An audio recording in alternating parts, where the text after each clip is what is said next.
Hello everyone, just another quick Valentine card video for you guys, and at the end I'll show you how I do the same thing but make it into a thanks card, or it can be any occasion. So it doesn't have to be just Valentine's, but the idea kind of popped in my head and I thought, ooh, I want to make this as quickly as I can before Valentine's Day. So if you're watching this on Valentine's Day, happy Valentine's. But I'm using some sentiment sets. For this one I'm using my All About Love stamp set, and I inked up this love stamp with VersaFine Onyx Black ink, and I had stamped it onto just some white cardstock, and then I grabbed a couple of my Ink Tense pencils and just added a little bit of color more along the bottom of these little like candies is what they look like. And then I just grabbed my water brush to just pull the color out a little bit more. Because this is just cardstock, you have to be really, really careful about how much water you use. You can't really do any blending or anything like that because it'll just pill the cardstock. It's not watercolor paper, so it's not meant to be oversaturated, but it works to just kind of pull the color. And that's where these Ink Tense pencils are really awesome. Because they're so saturated with color, it doesn't take a whole lot of water to pull the color around. So if you keep it fairly simple, you can kind of get away with it. So I did that, and then I just had some blue cardstock in my stash. This is Stampin' Up's old, I think this is the Baja Breeze.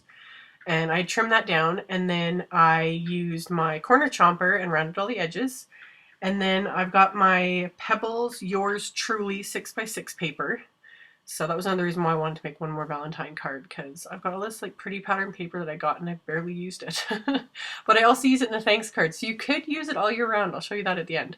But I just added a few pieces of the paper to the little card front there, and then I grabbed a few other colors of cardstock that kind of went with the paper, and some other stamps from the All About Love set, and I just lined them up on my block and eyeballed it this time, just to make things go a little quicker rather than using my stamp positioner and fiddling with that. If you line things up straight on the block, that's where the little grid lines are really handy. So I use that to line everything up and then line it up on my craft sheet, and then I just eyeball everything. So I stamped a couple again in the VersaFine Onyx Black, and then I stamped the one little XOXO stamp onto some dark gray cardstock with some Sweet Tooth pigment ink from MFT, and I'm just going to emboss that with some white embossing powder just to get it to pop a little bit. So I got the powder poured on, tapped off the excess, and then melt that with my heat tool. Sorry. Once that's all done, I'm just going to use my paper trimmer to trim down some of these little pieces, and even little tiny pieces like this I can usually trim down with my paper trimmer. I just press down on the little ruler part there just to hold it in place, and yeah, my paper trimmer is old. It's actually falling apart. But I've had it for so many years and I'm so used to it, I just don't want to get a new one. So I've just sucked it up, but they don't even make them like this anymore. The new one's actually a lot nicer. I just need to suck it up and get one. But anyway, I trimmed down everything, and then I just used my scissors to notch all the ends as little flag ends, and again, just eyeballing it. You can, if you're not comfortable with eyeballing things, you can use a little ruler and mark a little point with a pencil, so you've got kind of a guide to cut. But I just grab it and cut it, and even if it's not perfect, you honestly can't really tell. So got them all trimmed down the way I wanted, and then I added adhesive to all of them, and then just press them onto my card front. And I'm not worried about the parts that hang off because I'm going to trim those off in a minute. But I kind of had figured out how I wanted them to go, and I wanted them all to be a little uneven, just kind of, yeah, winging it.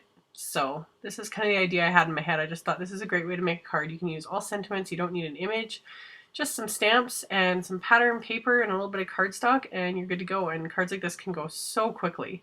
Like, I added the little extra with the coloring and a little bit of embossing, but you could even skip that and make this card really fast, and it's cute. So once I trimmed off all the parts that were hanging over just by flipping it over and trimming with my scissors, I added adhesive again, and I'm just going to adhere that to my white cardstock base.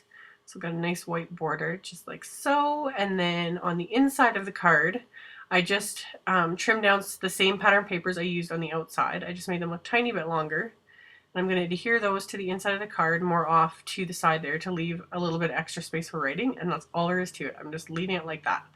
So really simple.